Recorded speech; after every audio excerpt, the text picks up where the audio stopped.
Good morning, Beacon. Thank you for joining me for another edition of Power Morning Monday. I'm your bounce back guide, Tiffany Huff Struthers, and I am so happy to have you here joining me.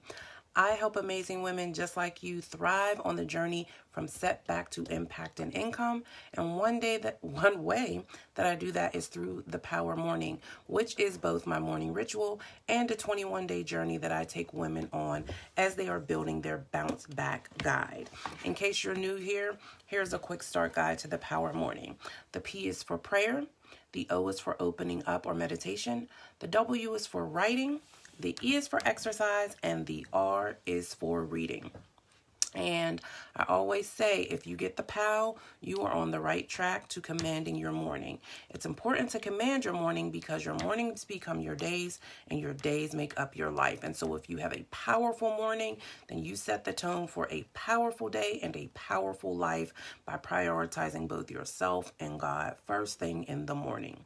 So that said, let's dig in. Today's topic is what's in your hands. And the reason why I wanted to share on this is because, it's been a very challenging time and a lot of us have been praying for more, maybe more space, right, from the people in our homes.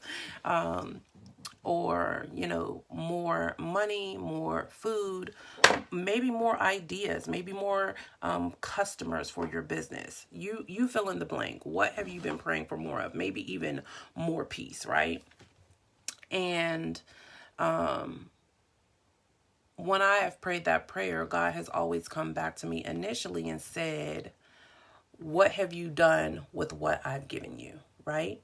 What do you have in your hands that might produce more if you shifted your perspective and began to look at the abundance that's in your hand, right? Sometimes we're so distracted, right? Or our perspective is skewed, and what happens is we lack, or we don't see the abundance that is in our hands. We take it for granted. And so I want to share with you this morning from Ezekiel 37. And our scripture is going to be Ezekiel 37, 11, and 12. But before I read those scriptures, I kind of want to give you the context because I can't read this whole chapter for the sake of time, right? So the entirety is Ezekiel 37, 1 through 14. And this is the story of the Valley of Dry Bones. So God leads him to the Valley of Dry Bones. He takes him there, and it's like this destitute place, and all he sees is like these bones, and they are dry.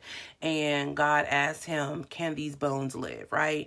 And so he responds, only you will know this, right? And I want you to pay attention because this is a word, right? Because again, when we have something in our hands and we've had it for so long, or we take it for granted, right? We are so distracted by what we feel like we don't have. We lose sight of the power of what we actually have.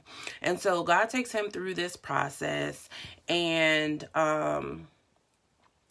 ultimately these bones come to life, right? God basically empowers him to recognize what he has the power to do, even when it looks like there is nothing, right? God can use us to make something out of nothing. And so I want you to be mindful of the power of this truth, because when we experience a setback and we have a powerful story to share, and we feel like all that we have is the nothing, all that we have is the mess or the damage that was caused by said setback, we don't recognize the power that actually God has placed in us and what he is going to do through us as a result of having that experience. We don't recognize that we can thrive on the journey from setback to impact and income. And so as the story goes on in verse 11, God says to him, then he said to me, Son of man, these bones are the people of Israel. They say, our bones are dried up and our hope is gone. We are cut off. So I want you to hear that basically you have people in your hands. There are people waiting to hear from you, people waiting to hear your story because they feel like their lives are over. They feel like they are destitute, they are hopeless, and God has placed them in your care to do what he has called you to do with them. And so in verse 12 it says, therefore prophesy and say to them, this is what the sovereign Lord says, my people, I am going to open your graves and bring you up from them. I will bring you back to the land of Israel, right? So basically, with these two verses, I really want you to grab hold of this, that God is saying there are people who you are assigned to, and your words, right? The prophecy, what you have to share with them, the lessons that you've learned from your setback, your story is going to reignite their lives. You are going to reawaken them. But the longer it takes for you to see what is actually in your hands, the longer it takes for you to move with the power of this story, the longer it takes for you to understand what God has called you to do and how important it is, the longer there are going to be people whose hope is gone. And so I really want to both challenge and encourage you on this Monday morning to recognize that what you have in your hands are so much more than dry bones. The more that you are praying for is likely connected to those that which you have in your hands that you think is dry, that you think is hopeless. And so as we go into our POW this morning, right, as we start prayer, I want you to express that gratitude and thank God for what is in your hands, right?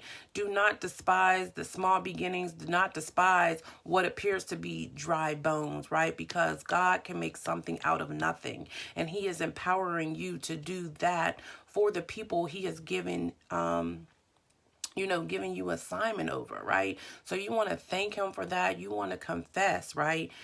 Especially if you have been consistently dismissive, right? If you have consistently chosen to be disobedient and ignore the call, right? This is not about feeling guilt, but this is to say if you've been convicted, to be encouraged, because conviction inspires correction, right? And so you are now having the opportunity to confess to God, I was dismissive. I overlooked what I had. I was distracted by what other people had. I was comparing myself. Whatever the case may be for you this Monday morning, today is the day for you to confess it so that you can leave it on the altar and move on to activate what's in your hands, right?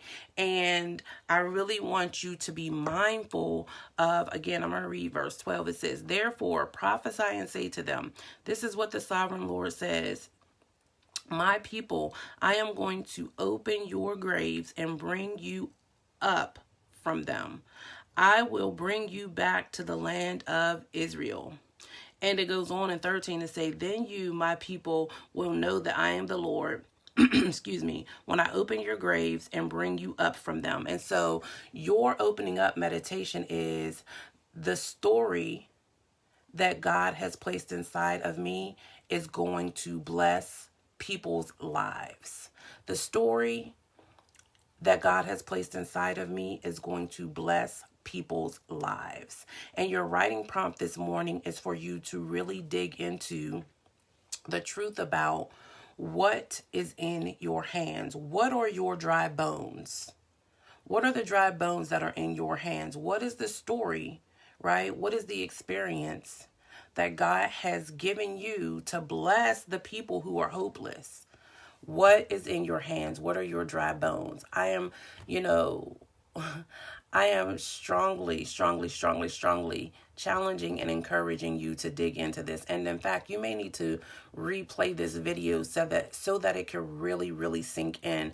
This is so paramount to your bounce back journey. This is so paramount to you thriving on this journey from setback to impact and income. If you don't recognize what's in your hands, you will find yourself in a cycle of setbacks because God needs you to get it. Because there are some people whose lives depend on it.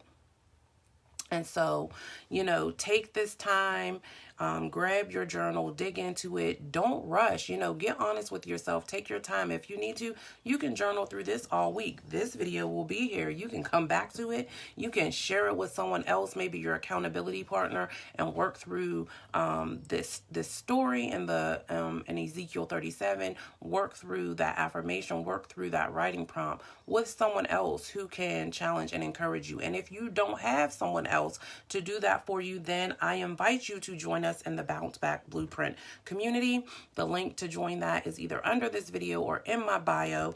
And this is a space where you can get some accountability, where you can be challenged and be encouraged to really grow through what God would have you to grow through in this season, so that you really can thrive on the journey from setback to impact and income, so that you really can thrive as you share your story. Listen, God is not going to play you, but if you are dismissing what you think is only dry bones in your hands, you're playing yourself. Listen, we don't have time to play ourselves in this season. Have an amazing Monday, an even more powerful and blessed week, and I will look forward to seeing you next Monday morning.